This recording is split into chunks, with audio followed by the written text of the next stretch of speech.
মানুষের মতো কোনো সুন্দর প্রাণী পৃথিবীতে নাই, আছে? গরু দেখবেন সবগুলোর চেহারা একরকম, কুকুরের অলমোস্ট সব কুকুরের কেন্দ্রীয় চেহারা এক, সব ছাগলের কেন্দ্রীয় চেহারা এক, কিন্তু একটা মানুষের সাথে আরেকটা মানুষের চেহারা মিলে? আমার সাথে হুজুরের চেহারার মিল আছে, হুজুরের সাথে ভাইয়ের, ভাইয়ের সাথে আপনার। 700 কোটি মানুষ নাকি পৃথিবীতে এখন আছে, এই 700 কোটির সাথে একটার লগে আরেকটার মিলে? কত 700 কোটি ময়রা কবরে ভূতে হয়েছে, একটার সাথে আরেকটার মিল ছিল?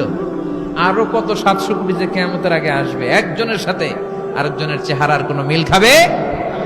এরপর আপনি হিউম্যান অ্যানাটমি নিয়ে গবেষণা করেন, পায়ের পাতা থেকে শুরু করে মাথার তালু পর্যন্ত একটার পর একটা অঙ্গ এমন ভাবে আল্লাহ তৈরি করেছে, পৃথিবীর কোন ডিজাইনারের কোন ডিজাইন দ্বারা এটাকে মাপজোক আর পরিমাপ করা সম্ভব না। চিল্লায় বলেন ঠিক কিনা? এজন্য আল্লাহ বললেন, লাকাদ খালাকনাল ইনসানা ফি আহসানি তাকওয়িম। মানুষকে চমৎকার আকৃতি দিয়ে তৈরি করেছে কে? আমাদের যেই অঙ্গটা ঠিক যেখানে বসানো দরকার, ঠিক সেই অঙ্গটা আল্লাহ তাআলা ওইখানেই বসিয়েছে, ঠিক কিনা?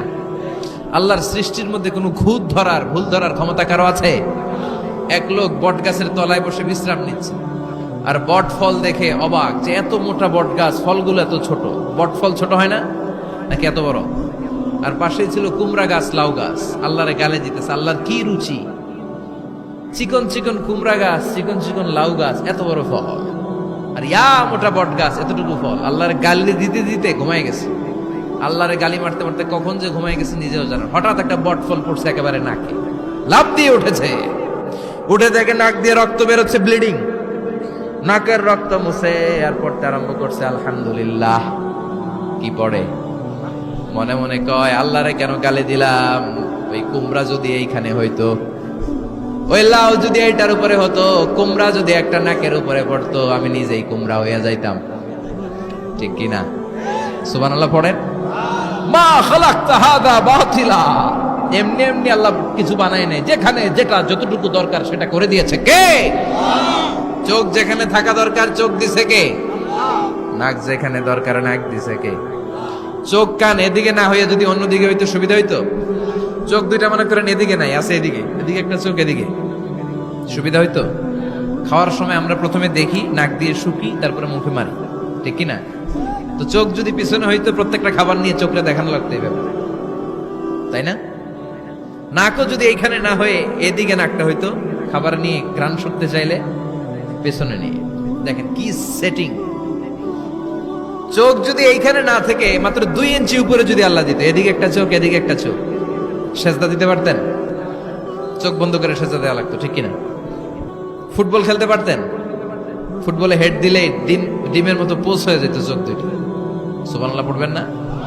দেখেন কানের কি সেটিং! কান যদি এইখানে না দিয়ে এই কানটা আল্লাহ এই বগলের নিচে দিত, আর এই কান যদি এই বগলের নিচে দিত, আজকে ওয়াজ শুনতেন কেমনে? এমনি। হাত তোলেন সবাই। 1.5 ঘন্টা আজারি সাহেবের আলোচনা এমনি থাকেন, 1.5 ঘন্টা হাত দুইটা তুলে থাকা যায় তো? হাত নামাইলে ওয়াজ শোনা যায় না, হাত উঠাইলে শোনা যায়। সুবহানাল্লাহ পড়েন। যেখানে যেটা যেভাবে দরকার দিয়ে দিয়েছে কে? আবার এখানে এয়ার ক্যানেল দিলেন। অনেকে কয় এগুলা দিছে কেন? এই ক্যানেল কিন্তু দরকার। ক্যানেল না থাকলে আপনার কথা ঢুকবে না, আপনি বুঝবেন না। অনেকের এই কানের ডিফেক্ট আছে, ডিফর্ম বেবি, এই রোগ নিয়ে জন্মাইছে, কানে মেশিন লাগানো লাগে, এই ক্যানেলের সমস্যা। এটা কেটে দিলে আপনি কান কাটা রমজান, কান কেটে দিলে আপনি কান কাটা রমজান হয়ে যেতেন। এই ক্যানেল দিয়ে ঘুরে ঘুরে সাউন্ড ওয়েভ গুলো যায়, ফলে আমরা শুনতে পাই। এই ক্যানেল না থাকলে শুনতে পেতাম না। তার মানে মা খালাকতা হাযা বাতিলা, এমনি এমনি কিছু দেয় নাই। 206টা হাড্ডি দিয়ে আমাদের মানুষের দেহ, ছোট্ট হাড্ডিটা আল্লাহ দিয়ে দিছে এখানে। এটার ভিতরে একটা ড্রাম আছে, এটার বলে এয়ার ড্রাম। সাউন্ড ওয়েভ, শব্দ তরঙ্গ এয়ার ড্রামে নক করে, এরপরে outer air, middle air, inner air হয়ে ইলেকট্রিক্যাল সিগন্যালের মাধ্যমে যাই দেখে যায়, ব্রেনের সাথে কানেক্ট হতে হলে ইলেকট্রিক্যাল সিগন্যাল দিয়ে কানেক্ট হতে হয়। এই সাউন্ড ওয়েভ, শব্দ তরঙ্গগুলো ইলেকট্রিক্যাল সিগন্যাল দিয়ে ট্রান্সমিট হয়ে ব্রেইনের হেয়ারিং নার্ভ, শুনবার যে স্নায়ু, ওইখানে নক করে। নক করা মাত্র এই শব্দ তরঙ্গ আপনার শুনবার অনুভূতি জাগায়। এই সূক্ষাতি সূক্ষ্ম কাজ কত ছোট্ট আর অল্প সময়ে করে দিচ্ছে কে? চোখ দিয়ে তাকানো মাত্রই দেখি কত রঙের রং দেখি। Human eyes can identify, can recognize more than 10 million colors. আমার কথা না, চক্ষু বিশেষজ্ঞদের কথা। মানুষের চক্ষু 10 মিলিয়নেরও বেশি রং, 1 মিলিয়নে 10 লাখ, 10 মিলিয়নে 1 কোটি, 1 কোটিরও বেশি ধরনের রং এই চোখ শনাক্ত করতে পারে। সাইজ মাত্র 2 মিলিমিটার। ছোট্ট এই চোখ দিয়ে এত কিছু দেখার সুযোগ দিয়েছে কে? এই দুটি চোখ দিয়েছি বলে দেখো যে কত অপরূপ নয়নাভিরা, খেতে খামারের জুড়াই জ্বালা বিধুরধু, তোমার দেয়া চোখের শুকুর জানাবো তারে ভাষা কই, যতই দেখি ততই যেন পলক ছাড়া চেরই। সুবহানাল্লাহ পড়ে। যতই দেখি ততই যেন পলক ছাড়া চেরই। এভাবে আমাদের দেহের প্রতিটি অঙ্গ সেট আপ করেছে কে? আল্লাহু আকবার। এজন্য রব্বুল আলামিন বলেন, লাকাদ খালাকনাল ইনসানা ফি আহসানি তাকওয়িম, আমি মানুষকে সবচাইতে সুন্দর আকৃতিতে তৈরি করেছি। সুবহানাল্লাহ। আমরাই শুধু মাথা উঁচু করে দাঁড়াতে পারি, গরু এরকম মাথা উঁচু করে দাঁড়াতে পারে? গরুর মাথা নিচে, ছাগলের মাথা নিচে, সবার মাথা নিচে। মানুষই 2 পায়ে ভর করে শির দ্বারা মানে স্পাইনাল কর্ডের উপর টান টান হয়ে মাথাটা উঁচু করে এইভাবে দাঁড়ায়। পৃথিবীতে একটাই সৃষ্টি, এজন্য আল্লাহ এই সৃষ্টির নাম দিয়েছে আশরাফুল, যে মাখলুকাতের কাছে নূরের ফেরেশতাও সেজদা দিতে বাধ্য হয়েছে। ঠিক কিনা? তুমি মাটির আদমকে প্রথম সৃষ্টি করিয়া ঘোষণা করিয়া দিলে শ্রেষ্ঠ বলিয়া, তাই তো নূরের ফেরেশতা করে আদমকে সেজদা। ঠিক কিনা? তাই তো নূরের ফেরেশতা করে আদমকে সেজদা, সবার চেয়ে সম্মান দিলে মাটির আদমকে। আল্লাহু আল্লাহু তুমি জাল্লে জালালুহু, শেষ করা তো যায় না গে তোমার গুণগান। আল্লাহু আল্লাহু। সুবহানাল্লাহ পড়েন। আশরাফুল মাখলুকাত বানালেন। এত বৈচিত্র্য মানুষকে আল্লাহ দিয়েছেন, বিবেক দিয়েছেন, আবেগ দিয়েছেন, বাক শক্তি, কথা বলার ক্ষমতা। কোন প্রাণীর আছে? সুবহানাল্লাহ কইবেন না? বিবেক দিয়েছেন, আবেগ দিয়েছেন, বাক শক্তি দিয়েছেন, উপলব্ধি করবার মতো ক্ষমতা দিয়েছেন। আশরাফুল মাখলুকাত বানিয়েছেন এই মানুষকে। এই মানুষের মধ্যে আল্লাহ অনেক ক্যাপাসিটি দিয়েছেন। আবার আল্লাহ বললেন, ওয়ামিন আয়াতিহি খালকুস সামাওয়াতি ওয়াল আরদি ওয়াখতিলাফু আলসিনাতিকুম ওয়া আলওয়ানিকুম ইন্না ফি যালিকা লাআয়াতিন লিল আলিমিন। আমার সৃষ্টির মধ্যে অসাধারণ সৃষ্টি, আকাশ এবং জমিন সৃষ্টি, গায়ের রঙের ভিন্নতা, ভাষার ভিন্নতা। সুবহানাল্লাহ। আমরা কোন ভাষায় কথা বলি? কথা বলেন। আপনি কি মনে করছেন সারা ওয়ার্ল্ডে এই ভাষায় কথা বলে?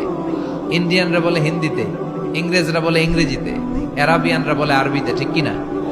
আমার দেশের বাইরের প্রথম সফর ছিল 2008-এ। সেই থেকে এক যুগ চলছে এখন সফর। ওই সফর যে কত দরকার ছিল, ওই সফরের আগে এই গ্লোবাল ইসলামকে দেখার সুযোগ আমার হয়নি। মানুষের যে কত ভিন্নতা, কত ভাষায় যে মানুষ কথা বলে। 2008 সালে আমি যখন আমার ইউনিভার্সিটিতে গেলাম, মাগরিবের সালাতের সময় পৌঁছেছি। আজান হওয়ার সাথে সাথে দেখলাম students of more than 100 nationalities, they are coming out from their hostel to offer মাগরিব প্রেয়ার। মাগরিবের আজান দেখলাম হোস্টেল থেকে বিভিন্ন রঙের ছেলেপেলেরা মাগরিবের সালাত পড়ার জন্য বেরোচ্ছে। এক একটার কালার এক এক রকম, এক একটার ভাষা এক এক রকম। আমরা বাংলায় বললে আরাবিয়ানরা বুঝে না, আরাবিয়ানরা আরবিতে বললে ইন্ডিয়ানরা বুঝে না, ইন্ডিয়ানরা হিন্দিতে বললে ইংরেজরা বুঝে না, চাইনিজরা মান্ডারিনে বললে কেউ বুঝে না। চিয়াং ফিয়াং চিয়াং, এগুলো হচ্ছে চাইনিজ ভাষা। ইয়াং শিয়াং দিয়ে যখন কথা বলে কেউ বুঝে না। প্রথম মাগরিবের সালাত পড়ে আমি প্রথম নিগ্রু মানুষ আবিষ্কার করলাম।